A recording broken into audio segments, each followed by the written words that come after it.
यह बात सत्य है कि जब एक बच्चे को खिलौना दिया जाता है तो वह बच्चा उस खिलौने के साथ तब तक खेलता है जब तक उस बच्चे का जी नहीं भर जाता है।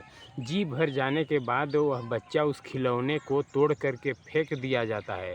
पर बात है खिलौने की, इंसान कोई खिलौना नहीं है कि जिसका जी जब तक चाहे उस इंसान के साथ खेले और इच्छाएं पूरा हो जाने पर उस इंसान से नाता रिश्ता तोड़ दे।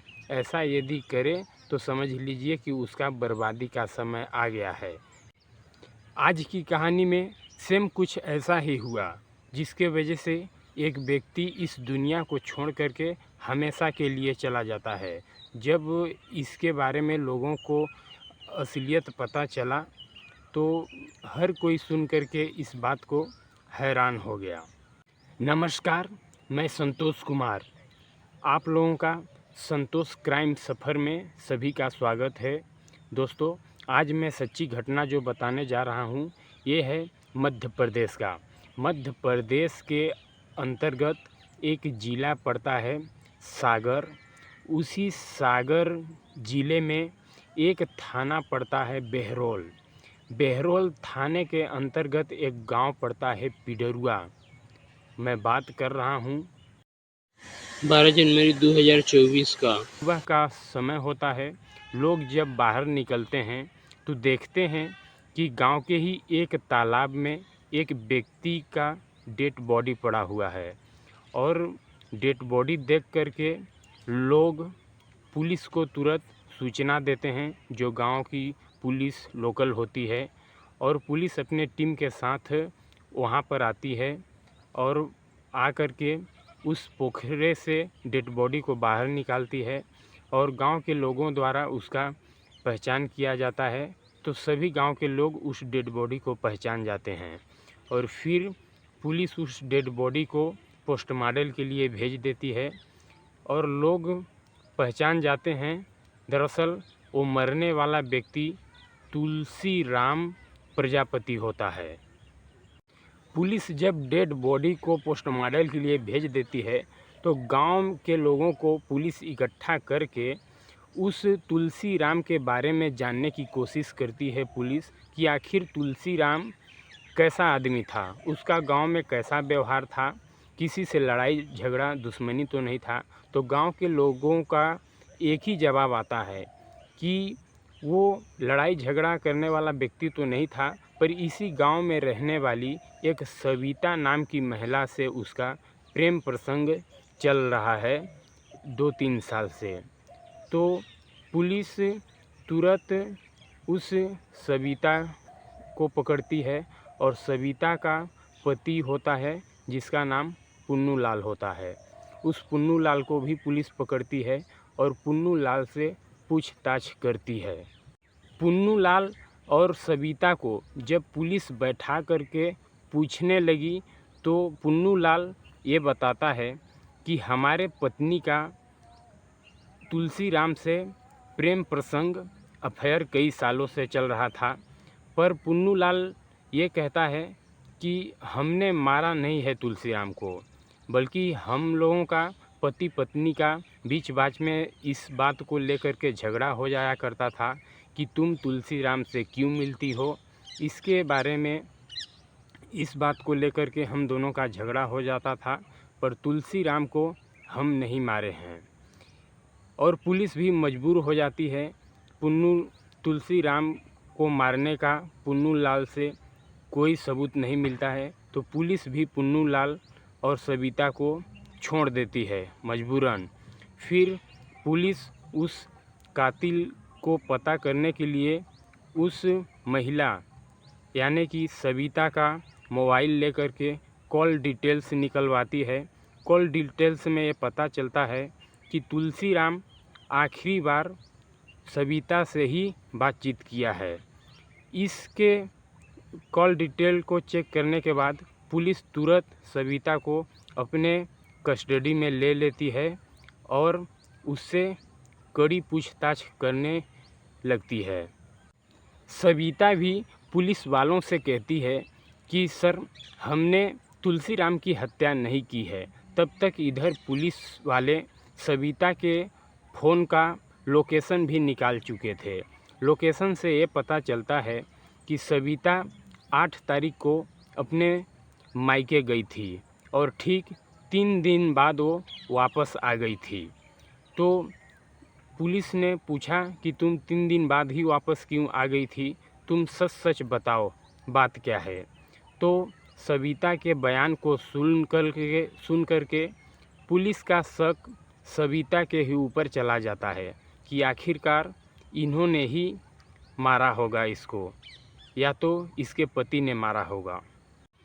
आखिरकार सविता के साथ पुलिस जब अपना शक्ति प्रदर्शन दिखाना शुरू करती है तो सविता को अपना जुर्म कबूल करना पड़ता है।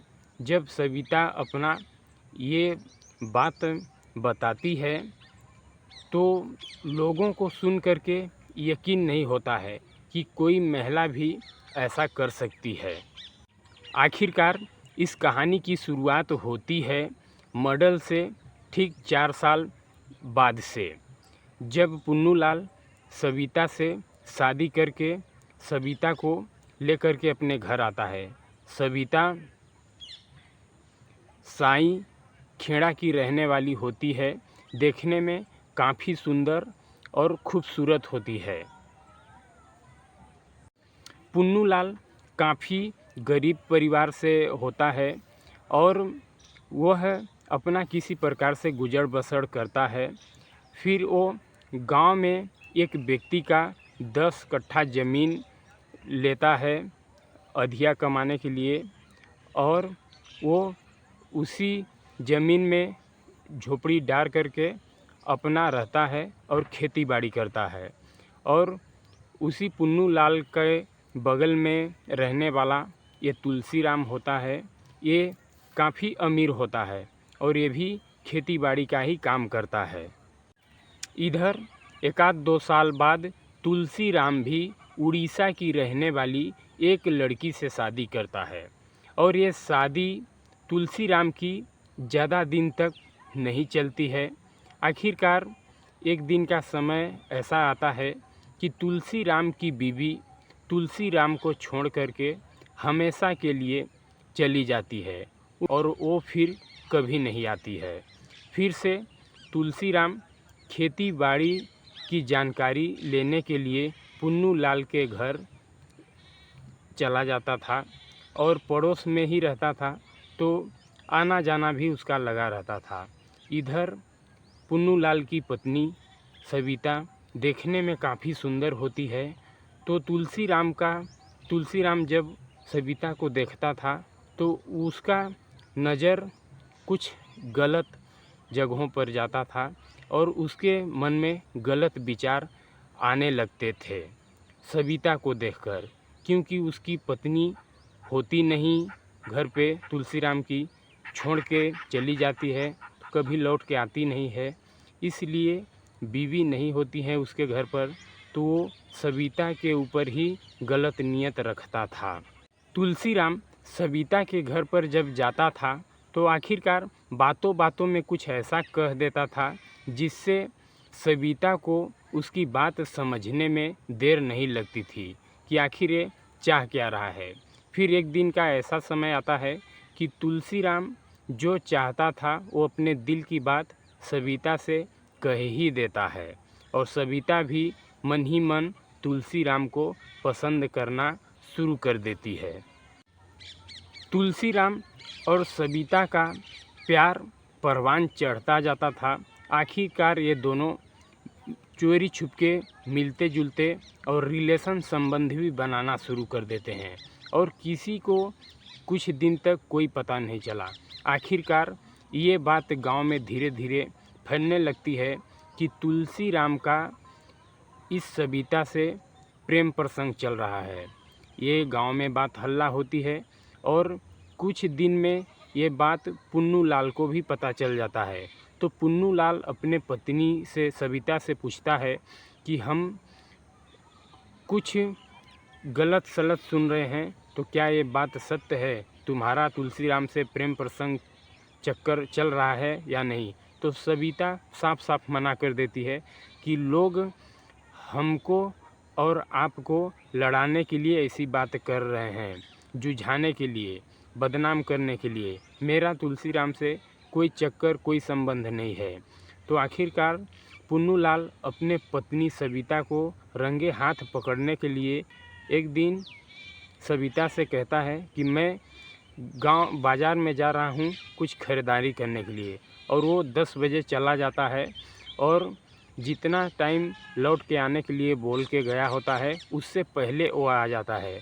इधर सविता तुलसीराम को फ़ोन करके घर पे अपने बुला लेती है और बुला लेने के बाद प्रेम प्रसंग संबंध बनाती है घर में। तब तक पुन्नूलाल आकर के दरवाज़ा खटखटाता है। तो दरवाज़ा खोलती है सविता तो सामने अपने पति पुन्नूलाल को देख के काफ़ी घबरा जाती है। जब पुन्नूलाल सविता और तुलसीराम को रंगे हाथ पकड़ लेता है तो उसको पूरा भरोसा हो जाता है कि हमारे पत्नी का तुलसीराम से अवैध संबंध है। पुन्नूलाल को देखकर तुलसीराम तुरंत फरार हो जाता है। फिर पुन्नूलाल अपने पत्नी को बैठा करके बहुत ही आराम से समझाता बुझाता है कि आखिरकार तुम ऐसा क्यों कर रही हो, तुम मुझसे मिलना जुलना बंद कर दो। फिर लाख समझाने के बाद भी सविता नहीं मानती है और चोरी छुपके मिलना जुलना प्रारंभ रखती है तुलसीराम से। फिर एक दिन तुलसीराम कहता है सविता से कि हम ऐसे चोरी छुपके कब तक मिलना जुलना चालू रखेंगे, तुम हमसे शादी कर लो। जब तुलसीराम सविता से शादी की बात करता है तो सविता साफ साफ मना कर देती है। कहती है कि हम तुमसे शादी नहीं करेंगे, बल्कि अब मिलना जुलना भी हम तुमसे नहीं कर पाएंगे। ऐसा प्रतीक होता था कि जैसे सविता का अब तुलसीराम से भी मन भर गया है और वो साफ मना कर देती है। फिर भी तुलसीराम सविता को नहीं छोड़ना चाहता था। वो बीच बाच में सविता के नंबर पर फ़ोन करता था, बल्कि उससे मिलने भी चला जाया करता था। इसके वजह से सविता अब तुलसीराम से काफ़ी परेशान हो जाती है और तुलसीराम से पीछा छुड़ाने के लिए वो 8 जनवरी को सविता अपने मायके चली जाती है और मायके में जा कर के अपने भाई हल्के आदिवासी से बातचीत करती है और तुलसीराम की सारी कहानी बता देती है अपने भाई को। सविता बोलती है मुझे इससे पीछा छुड़ाना है, नहीं तो मेरा घर बर्बाद हो जा रहा है, और ये छोड़ने को तैयार नहीं है। काफ़ी देर तक उसका भाई सोचता है और सोच विचार करने के बाद बताता है कि यदि तुम्हें इससे पीछा छुड़ाना है तुलसीराम से, तो तुलसीराम को इस दुनिया से हमेशा के लिए ख़त्म करना होगा। फिर ये बात जब भाई बोलता है तो सविता को भी समझ आ जाता है और सविता 11 तारीख को अपने घर आ जाती है। घर आकर के तुलसीराम से तुरंत फ़ोन करती है और मिलने के लिए बोलती है। यदि तुम्हें मिलना है तो तुम मोतिहारी के जंगल में आ जाओ, वहीं पे मैं मिलूँगी। और तुलसीराम थोड़ा सा भी सोच विचार नहीं करता है और तुरंत मोतिहारी के जंगल में जहाँ पे सविता बुलाई होती है वहाँ पे चला जाता है। और जाने के बाद उधर सविता का भाई भी वहाँ पर आया रहता है और ये पता नहीं चलता है तुलसीराम को। और सविता उस वहाँ पर भी तुलसीराम को काफ़ी समझाती है कि तुम मेरा पीछा छोड़ दो, मेरा बदनामी हो रहा है और मेरा घर बर्बाद हो जा रहा है। पर तुलसीराम समझने को तैयार, मानने को तैयार नहीं होता है। फिर सविता वहाँ पर धारदार हथियार चाकू ली होती है और पीछे से निकालती है और तुलसीराम के गर्दन पर चला देती है। फिर वो घायल हो जाता है। फिर भागने की कोशिश करता है पर भाग नहीं पाता है। फिर तुलसीराम के ऊपर सविता कई बार वार कर देती है जिससे उसकी मौत हो जाती है। और फिर वो भाई सविता का जो रहता है वो भी एक भारी भरकम पत्थर उठा करके उसके चेहरे पे पटक देता है, जिससे चेहरे का कोई अता पता नहीं चलता है। और पूरे कपड़ा उतार लेते हैं दोनों तुलसीराम का और एक पन्नी में या बोरी में गठिया करके ले जा करके तालाब में फेंक देते हैं और तुलसी राम के बॉडी में एक भारी भरकम पत्थर बांध करके फेंक देते हैं तालाब में ले जा करके। वाकई में जब सविता इस तरह की कहानी बताती है तो सविता के बयान पर भी पुलिस उसके भाई हल्के को भी अपने कब्जे में ले लेती है और इन दोनों के खिलाफ एफआईआर दर्ज करके पुलिस जेल भेज देती है।